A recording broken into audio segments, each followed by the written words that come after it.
जय हिंद दोस्तों, कैसे हैं आप सभी? आशा करता हूँ बड़े अच्छे होंगे। देखिए, अब जो हम समझने जा रहे हैं, अब हम समझेंगे प्रॉफ़िट एंड लॉस का ही ये एक केस है। आप ये कह सकते हैं कि ये प्रॉफ़िट एंड लॉस का ही एक टाइप है, जिसमें आज अभी हम समझेंगे एलिगेशन कि अगर प्रॉफ़िट एंड लॉस के अंदर एलिगेशन लगाया जाए तो किस तरीके से होगा। इस वीडियो में आपको मिलेगा कॉन्सेप्ट और ट्रिक दोनों एक साथ मिलेगी। आप बिल्कुल भी ये मत घबराइएगा कि ट्रिक कहाँ जाएगी और कॉन्सेप्ट कहाँ जाएगा। आपको ये दोनों ही यहीं पर एक साथ मिलेंगे। ध्यान रहे ये बात। तो चलिए पहले कुछ बेसिक सी बात समझते हैं, फिर हम आगे चलेंगे। इसके लिए समझने के लिए हमें सबसे पहले ये समझना होगा, जो बात आपको स्पेशली यहाँ पर समझनी है कि जब हम प्रॉफ़िट एंड लॉस के अंदर दोस्तों एलिगेशन का प्रयोग करते हैं, जब हम एलिगेशन का प्रयोग करेंगे तो सबसे पहले आपको ये बात समझ में आनी चाहिए कि एलिगेशन में क्या-क्या टर्म्स होंगे। तो एलिगेशन में यहाँ पर ये होगा कि प्रॉफ़िट या लॉस परसेंटेज होगी पहले की, प्रॉफ़िट के लिए प्लस, लॉस के लिए माइनस यूज़ करेंगे यहाँ पर, पहले इसमें। और दूसरे उसमें भी प्रॉफ़िट या लॉस परसेंटेज होगी दूसरे के, इसे भी परसेंटेज में प्रॉफ़िट के लिए प्लस, लॉस के लिए माइनस। ओवरऑल कितना प्रॉफ़िट या लॉस परसेंटेज हो रही है ये होगा। जब आप इसमें एलिगेशन लगाते हैं तो आपको ध्यान रहे हमेशा इनके कॉस्ट प्राइस का रेशियो मिलता है। किसका रेशियो मिलता है? कॉस्ट प्राइस का। तो ये चीज़ आपको स्पेशली यहाँ ध्यान रखनी है ना? और जब ये ध्यान रहेगी तो बस कुछ होगा ही नहीं दिक्कत में। तो बस मैं आपको सीधा क्वेश्चनों पर लेकर चलता हूँ, जहाँ से आप ये समझेंगे कि कैसे ये करना था। तो देखिए, ये रहा पहला क्वेश्चन आप लोगों के सामने। क्वेश्चन में कहा गया है कि retailer sold 1/3 of stock, 1/3 of stock को ऑरेंज को 20% के प्रॉफिट पर बेचता है। तो देखना भाई जरा, अगर 1/3 को बेचता है तो अगर एक इस तरफ है तो दूसरा स्टॉक कितना होगा? 2 होगा। 1/3 की बात कर रहा है ना वो, तो इतना होगा। जो ये 1/3 वाला स्टॉक है इसको उसने 20% के प्रॉफिट पर बेचा, तो आप इस तरफ लिखेंगे 20% का प्रॉफिट। ठीक है जी, प्रॉफिट है तो मैंने प्लस लगा लिया, जैसे कि मैंने अभी समझाया। हाफ ऑफ द 1/3 को उसने बेचा इतने पर, हाफ ऑफ स्टॉक को प्रॉफिट पर बेचता है वो 30% कर। How much profit he should the remain. अच्छा देखो, इसमें एलिगेशन का जो हिस्सा लगना है वो कौन सा लगना है, जरा एक बार मेरी बात को समझना, ठीक है। चलिए, तो यहाँ एक बात मैं आपको और समझा देता हूँ। एक बात यहाँ देखो समझना मेरी, कि जब आप ऐसे समझते हैं ना एलिगेशन के साथ साथ आपको यहाँ एक मेथड का और प्रयोग करना पड़ सकता है, जिसे हम कह रहे हैं लाइन मेथड, जिसको हम क्या कह रहे हैं? Line method. तो आपको ये और बात समझनी होगी कि कभी-कभी आपको यहाँ पर लाइन मेथड का प्रयोग भी करना पड़ सकता है। तो देखना ज़रा एक बार मेरी बात को कि ये लाइन मेथड क्या होता है। इस लाइन मेथड को भी मैं आपको छोटा-सा ओवरव्यू समझा देता हूँ। आप सबसे पहले एक लाइन खींचेंगे। इस लाइन पे जितने भी वो पार्ट्स की बात कर रहा है इतना, बात ध्यान रहे, नीचे जो टोटल आता है, यहाँ जो टोटल होगा, वो टोटल होता है ओवरऑल। वो टोटल क्या होगा? ओवरऑल। तो जितना नीचे ओवरऑल होगा, ऊपर भी ओवरऑल उतना ही होगा। तो यहाँ पर जो ओवरऑल आएगा, वो नीचे वाली वैल्यू के बराबर होना चाहिए। मतलब अगर इधर ओवरऑल x% आता है, तो यहाँ भी ओवरऑल x% ही आना चाहिए, ऊपर भी उतना ही आना चाहिए। ये बात यहाँ ध्यान रखिए। अगर ये बात ध्यान रह जाएगी, तो चलिए काम हो जाएगा हमारा। और इस चीज़ को लेकर ये क्वेश्चन देखो। उसने क्या कहा? पहले कहा 1/3। तो जो 1/3 स्टॉक है, उस पर इसने प्रॉफिट कितना कहा है? उसने प्रॉफिट कहा है 20%। तो प्लस का मैं यहाँ पर 20% लिख लूँगा, ठीक है। चलो, अब थोड़ी सी बात को मेरी यहाँ से और समझना। फिर उसने क्या कहा? हाफ। जो हाफ स्टॉक है उसको कितने प्रॉफिट पर कहा है? उसने कहा है 30% के प्रॉफिट पर। चलिए जी, ये बात भी हमने मान ली। एंड द रिमेन, तो यहाँ जो अभी बचा हमारे पास रेस्ट को उसने क्या कहा कि एंड द रिमेन स्टॉक कितने पर बेचा जाए, कि उसको ओवरऑल इन सभी पर कुल मिलाकर जो टोटल जो प्रॉफिट हो कुल मिलाकर, वो टोटल प्रॉफिट हो कुल मिलाकर कितना? टोटल इसको प्रॉफिट होना चाहिए 40%। क्वेश्चन को ध्यान से समझना, इसने ये कहा। तो भाई आ जाओ जरा एक बार बात को समझो। अगर ऐसा क्वेश्चन आप लोगों को मिले तो क्या करें? सबसे पहले जो ये नंबर्स नीचे लिखे हुए हैं ना, इनका एलसीएम ले लो। आप कहेंगे इनका एलसीएम तो 6 है सर। जब 6 आएगा तो 6 की मल्टीप्लाई करते चले जाओ, ठीक है। 6 की मल्टीप्लाई आप यहाँ करेंगे। जब 6 की मल्टीप्लाई करेंगे तो 3 से आपने इसको काटा, तो यहाँ कितना आ जाएगा? 2। 2 की मल्टीप्लाई 1 में करेंगे तो ये वाली वैल्यू बेसिकली बन गई 2।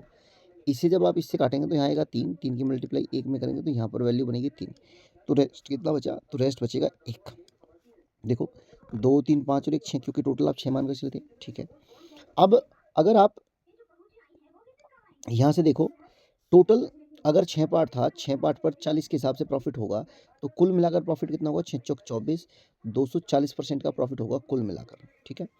अब दूसरी बात ये कि इस हिस्से से अगर मैं यहाँ से प्रॉफिट देखता हूँ 20% के हिसाब से, तो 20% के हिसाब से 2 पर, तो आपने क्या कहा, आपने कहा कि 2 इंटू 20 के हिसाब से कितना प्रॉफिट होगा, तो 2 इंटू 20 के हिसाब से 40% का प्रॉफिट हो जाएगा। इस बात को ध्यान रखना।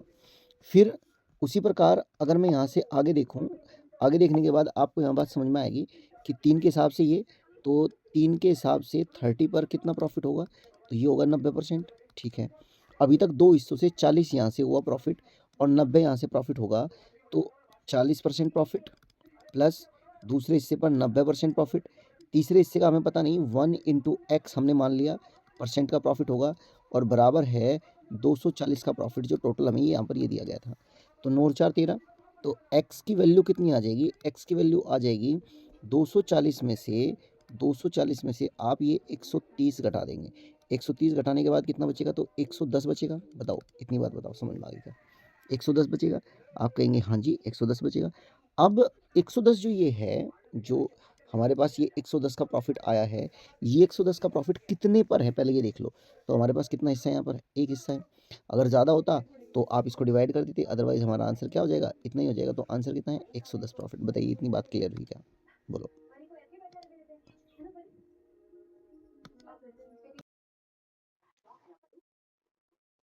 यहाँ तक जो हमारा आंसर आया है आपने ये देख लिया, देख लिया तो फिर ठीक है, बहुत अच्छी बात है। अगले क्वेश्चन पे चलते हैं, देखते हैं हमारे पास अगला क्वेश्चन क्या है। देखो, नेक्स्ट क्वेश्चन में हमें क्या दिया गया है, नेक्स्ट क्वेश्चन में हमें ये दिया गया है कि हमारे पास ये है एक क्वेश्चन में कि गीता है, गीता एक भूमि के एक टुकड़े को 96,000 रुपये में खरीदा। ठीक है भाई। फिर उसके बाद उसने क्या कहा, उसने कहा कि उस जो टुकड़ा उसने खरीदा है, उस टुकड़े का 2/5 हिस्से को 6% की हानि पर बेचा, और पूरे मसौदे पर 10% का लाभ चाहिए, तो बचे हुए को कितने पर बेचना होगा। तो इसके लिए सबसे अच्छा तरीका है कि आप एलिगेशन लगा लो, बेस्ट तरीका रहेगा एलिगेशन लगाओ। एलिगेशन कैसे लगाएंगे, देखो, जब उसको 2/5 हिस्सा दिया गया ना, 2/5, अगर टोटल 5 होगा तो उसमें से 2 हिस्से को उसने क्या कर दिया, बेच दिया। तो ये 2 पार्ट जो है, जो हमारे पास 2 पार्ट है, और एक कितना हिस्सा होगा, एक 3 पार्ट का होगा। जो 2 पार्ट वाला है उसको उसने 6% के लॉस पर बेचा, तो 6% का लॉस हो गया। ठीक है, ओवरऑल उसको चाहिए 10% का प्रॉफिट, ओवरऑल चाहिए 10% का प्रॉफिट। तो जरा एक बार एलिगेशन लगाओ, तो रेस्ट पर, इस पर कितने परसेंट का प्रॉफिट या लॉस हो, तो हमने यहाँ पर प्लस या माइनस ये बताएगा, प्लस माइनस की प्रॉफिट होगा या लॉस होगा। देखो, इन दोनों में कितने का गैप है हमारे पास, तो इन दोनों में गैप है 16 का। कोई अगर ये कह रहा है जी 6 का गैप है, तो भाई बिल्कुल गलत कह रहा है, गैप कितने का है, 16 का। 3 की वैल्यू अगर 16 है हमारे पास, तो 2 की वैल्यू कितनी होगी। तो पहले इस बात को ऐसे समझो कि 3 की वैल्यू अगर 16 है, तो 2 की वैल्यू कितनी होगी, तो आप यहाँ से कहेंगे 16/3 इंटू 2।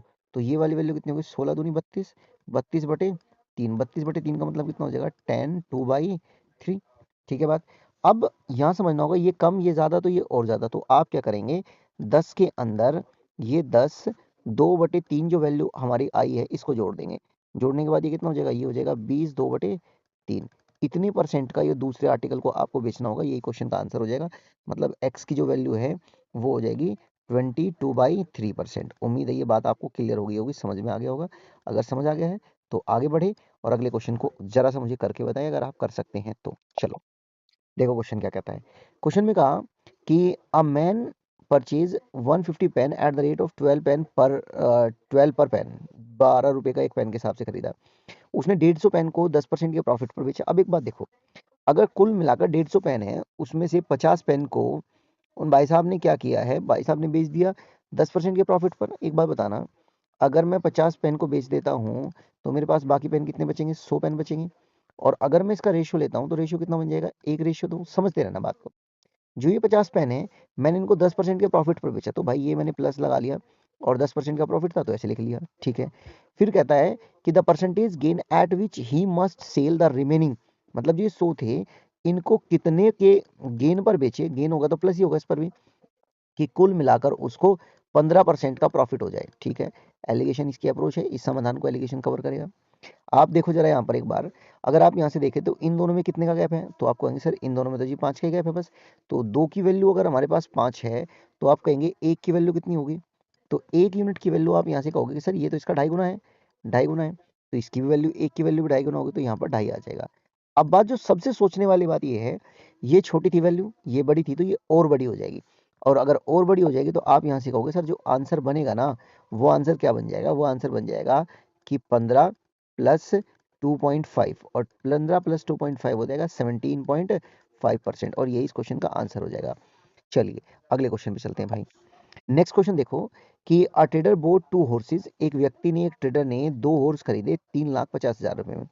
पहले को उसने बेच दिया, जो पहला हॉर्स था उसको बेचा इसने 10% के प्रॉफिट, 12% के प्रॉफिट पर, कितने पर, 12 के। ये है भाई पहला हॉर्स, और ये है मेरे दोस्त दूसरा हॉर्स। पहले को अगर 12% के प्रॉफिट पर बेचा गया तो ये रहा 12% का प्रॉफिट, और सेकंड को 19% के प्रॉफिट पर, सेकंड को 19% के प्रॉफिट पर, तो उसको कुल मिलाकर कितने का प्रॉफिट होता है, 52,500 का प्रॉफिट होता है। तो सबसे पहले आप ये देखो 52,500 इसका कितना है, मैंने यही चेक करना है कि जो 52,500 है वो 3,50,000 का कितने परसेंट है। तो 100 की मल्टीप्लाई करनी पड़ेगी मेरे को, एक बार जरा कैलकुलेट कराओ, जरा कैलकुलेट करेंगे। तो कैलकुलेट करने के बाद आप क्या कहोगे, सर 4 जीरो से तो मुझे सीधा सीधा दिखाई दे रहा है कि ये 4 जीरो कट जाएगी, कट गई भाई। 7 से अगर मैं इसको काटता हूँ तो 7 पंजे 35, और 7 से काट देंगे तो 7 सते 49, कितने बचे, 3, और 7 पंजे 35, और 5 से एक बार और काट दो तो 5 से काटने के बाद 15 आ जाएगा। तो फाइनली मैं यहाँ ये कह सकता हूँ कि यहाँ जो वैल्यू आएगी वो 15% आएगी। कितनी आएगी वैल्यू यहाँ पर, यहाँ पर जो वैल्यू आएगी दोस्तों वो कितनी आ जाएगी, वो आ जाएगी 15%। बताइए मेरी इतनी बात समझ गए क्या। यहाँ पर जो वैल्यू आई हमारे पास वो कितनी आई, 15%। तो इस वैल्यू को इस वैल्यू को हम एक बार, ये वाली वैल्यू जो है इसे मैं इधर ट्रांसफ़र कर देता हूँ, शिफ्ट कर देता हूँ इस वैल्यू को मैं यहाँ से थोड़ा सा। अच्छा ये तो शिफ्ट होकर, चलिए मैं इसको हटा देता हूँ यहाँ से। कितना आ गया, ये 15% आया। तो ध्यान से समझना है ना बात को। तो ये वाली वैल्यू यहाँ से कितनी आ गई, 15%। तो मैंने यहाँ पर लिख दिया मिड में 15%। देखते रहना मेरी बात को, यहाँ पर आ गया 15%। अब जरा एलिगेशन लगाओ, एलिगेशन लगाया, इन दोनों में गैप कितने का है, 4 का। इन दोनों में गैप कितने का है, इन दोनों में गैप है 3 का। तो 4:3, पहले का सीपी 4, दूसरे का सीपी इतना। कुल मिलाकर सीपी कितना बनता है दोनों का सीपी टोटल बनता है 7 यूनिट। तो 7 यूनिट की वैल्यू हमें क्वेश्चन में कितनी दी गई है, वो दी गई है 3,50,000। कितनी दी गई है, 3,50,000। अगर कुल मिलाकर वैल्यू 3,50,000 दी गई है तो आप एक बार मुझे यहाँ से एक ये सोच कर बताओ कि जरा मैं मार्कर को थोड़ा सा बदल लेता हूँ, और बदल कर ये देखे तो एक यूनिट की वैल्यू कितनी आएगी। तो आप यहाँ से एक यूनिट की वैल्यू कहेंगे, सर एक यूनिट की वैल्यू आ जाएगी 50,000। एक यूनिट की वैल्यू कितनी आ गई, 50,000। तो इसकी दो की वैल्यू कितनी आ जाएगी, दो की वैल्यू आ जाएगी 2,00,000। दो की वैल्यू कितनी आ जाएगी, 2,00,000 आ जाएगी। बताइए मेरी इतनी बात समझ में आ गई क्या। तो प्रत्येक इसकी पहले की जो कीमत है वो 2,00,000 है, इसकी मल्टीप्लाई जब यहाँ करेंगे तो इसकी कीमत आ जाएगी 1,50,000, यानी कि 1,50,000। ये दोनों का आंसर आ जाएगा। उम्मीद है बड़ा अच्छा समझ में आया होगा आपको। समझ आया तो लाइक करते चलेंगे, है ना। चलो जरा एक बार मेरी बात को फिर से समझो, अगले क्वेश्चन पे चलते हैं। क्या है हमारे पास क्वेश्चन, तो हमारे पास क्वेश्चन जो है वो है ये रहा नया क्वेश्चन। देखो अब इस नए क्वेश्चन में क्या कहा हमसे, क्वेश्चन को एक बार पढ़ो। क्वेश्चन में कहा है कि एक आदमी के पास कुछ 90 रुपए की दर से उसने कुछ वस्तुएं खरीदी, उसमें से 2/3 भाग को 6% के लाभ पर बेचा, और शेष को कितने लाभ पर बेचे कि कुल मिलाकर 12 हो। देखो जो टोटल आता है ना, ध्यान रखना हमेशा टोटल आता है बीच में, तो कुल मिलाकर 12% का लाभ होना चाहिए। उसमें से उसने क्या कहा है, 2/3 भाग को, 2/3 भाग को मतलब अगर कुल 2/3 है तो 2 भाग ये रहा और 1 भाग ये रहा, ठीक है। और इस हिसाब से फिर वो कहता है कि जो 2/3 भाग था इसको 6% के लाभ पर बेचा। ये रहा दो वाले हिस्से को 6% के लाभ पर, इसका नहीं पता हमने, तो इसको x का परसेंट का लाभ मान लिया। अब दोनों में गैप देखो, इन दोनों में गैप कितने का है, इन दोनों में गैप है 6 का। इन दोनों में कितने यूनिट का गैप है, तो यहाँ से आप कहेंगे सर इन दोनों में 6 यूनिट का गैप है। लो जी 6 यूनिट का। अगर एक यूनिट की वैल्यू 6 है तो 2 यूनिट की वैल्यू कितनी होगी, तो डबल होगी भाई, डबल होगी। इसका भी 6 गुना होगा और इसका 6 गुना होकर हो जाएगी 12, तो इसका मतलब ये यूनिट 12 है। अब देखो ये छोटी, ये बड़ी, ये और बड़ी, तो यहाँ पर जो आंसर आएगा वो आएगा 12 + 12। तो आप कहेंगे सर 24% इस क्वेश्चन का आंसर हो जाएगा, जो कि बिल्कुल सही है। अगले क्वेश्चन पे चलो, अगले क्वेश्चन पर। अगले क्वेश्चन में क्या कहा गया है, अगले क्वेश्चन में कहा गया है कि एक व्यक्ति 5600 रुपये की एक वस्तु खरीदता है, वह 80% 10% के लाभ पर बेचता है और कुल मिलाकर 11% का लाभ होता है, तो शेष को कितने पर बेचा होगा। सेम वही बात। अगर भाई एक हिस्सा जो है, मान लो एक हिस्सा ए है, दूसरा हिस्सा बी है, ठीक है। एक हिस्से ए को 80% के लाभ, 80%, दूसरा हिस्सा कितना बचेगा, 20% बचेगा, ठीक है। आप कहेंगे हाँ जी ये बात बिल्कुल ठीक है। और अगर इतनी बात बिल्कुल ठीक है तो आप मुझे एक बात यहीं पर ही समझा दो कि अगर मैं इसको सॉल्व करता हूँ, सॉल्व करूँगा तो यहाँ से 20 चौक 80 और 20 एकन 20, ठीक है। जो 20% वाला हिस्सा है ना, उसको इसने 10% के प्रॉफिट पर बेचा। यही तो क्वेश्चन में कहा इसने। इसको कितने के प्रॉफिट पर बेचा? 10% के प्रॉफिट पर बेचा। और अगर 10% के प्रॉफिट पर बेचा है, फिर क्या कहता है कि कुल मिलाकर अगर 11% का लाभ हो, कुल मिलाकर अगर 11% का लाभ हो इस व्यक्ति को, तो दूसरे हिस्से को बताओ कितने पर बेचे। मान लो भाई इसको एक्स पर बेचेगा, हम ये मान लेते हैं। इतनी बात मानकर चले, मानकर चल ली हमने इतनी बात सर, ठीक है जी, आपकी बात हम बिल्कुल मान लेते हैं। अब बताओ जरा, इन दोनों में कितने का गैप है? एक का, और हमारे यहाँ जो वैल्यू लिखी है वो भी एक है, तो एक की वैल्यू एक है, तो इसका मतलब 4 की वैल्यू भी 4 होगी।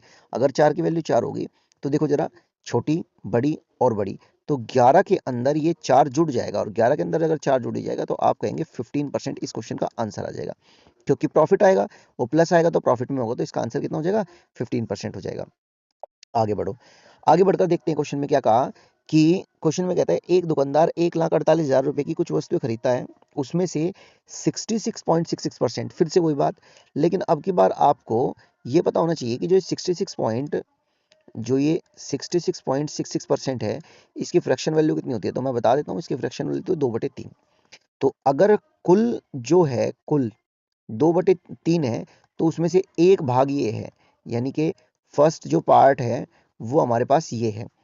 अब देखो जरा, बिल्कुल इसी तरीके से बनाओ, 1/2 है तो दूसरा भाग कितना बचेगा? 1 बचेगा। जो इतना हिस्सा है उसको 5% के लाभ पर, इधर वाले हिस्से को इसने क्या कहा? 5% के लाभ पर, ठीक है।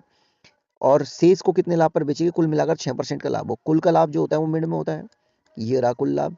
हमने शेष को मान लिया x% के लाभ पर बेचे, ठीक है भाई, लगा दो एलिगेशन। इन दोनों में कितने का गैप है? एक का, और इसी एक की वैल्यू ही एक है, तो इसका मतलब दो की वैल्यू भी कितनी होगी?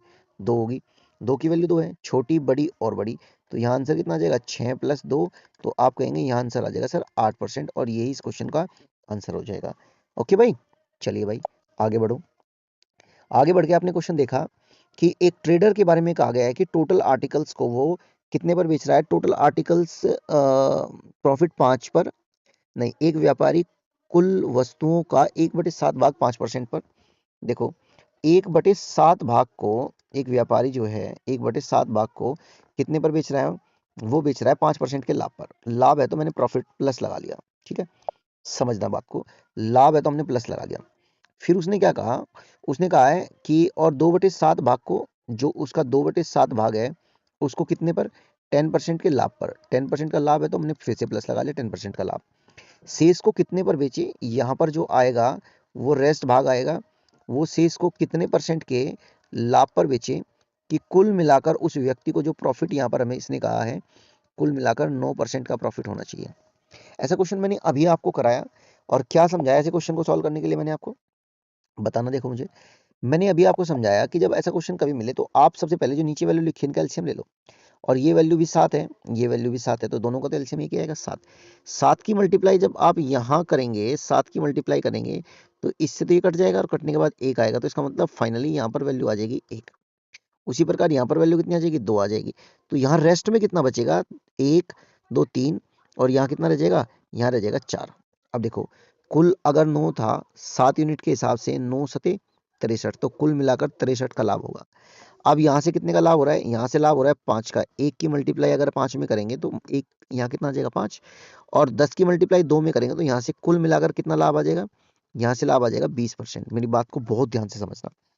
अब अगर मुझे x की वैल्यू निकालनी है ना, x की मुझे वैल्यू निकालनी है, तो देखो, इस 63 में से, इस 63% में से सबसे पहले मैं ये 20 घटाऊंगा, ये 20% घटाऊंगा, और साथ ही साथ ये 5% घटाऊंगा, साथ ही साथ में ये 5% घटाऊंगा, और जो भी आएगा उसे मैं 4 से डिवाइड कर दूंगा, मेरा आंसर मिल जाएगा मुझे।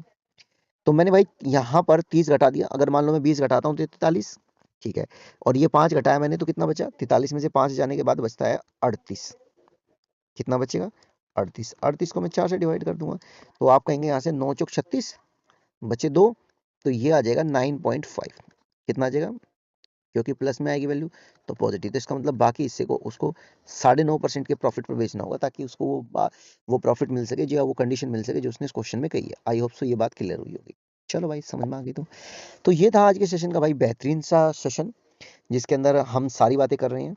तो मैं आपको अंतिम में बस एक बात ये कहना चाह रहा हूँ, अगर आपको अच्छी लग रही है बातें, तो आपका ये परिवार जो है, जिसका नाम है maths with Deepak Panchal, maths with या maths by Deepak Panchal sir, इसे आप जो है सब्सक्राइब करें। ये है यूट्यूब के लिए, आपको ये चीज़ यूट्यूब पर मिलेगी, है ना?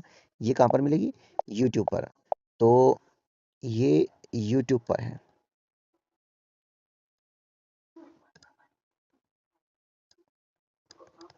ये यूट्यूब पर है। ये चीज़ यूट्यूब पर है। लेकिन अगर आप इंस्टा पर हैं, इंस्टा पर इन्हीं शॉर्ट्स को या इसी से रिलेटेड जो सारी बातें मिलती हैं, उसका नाम है एग्ज़ाम क्रैक फ़ॉर्मूला।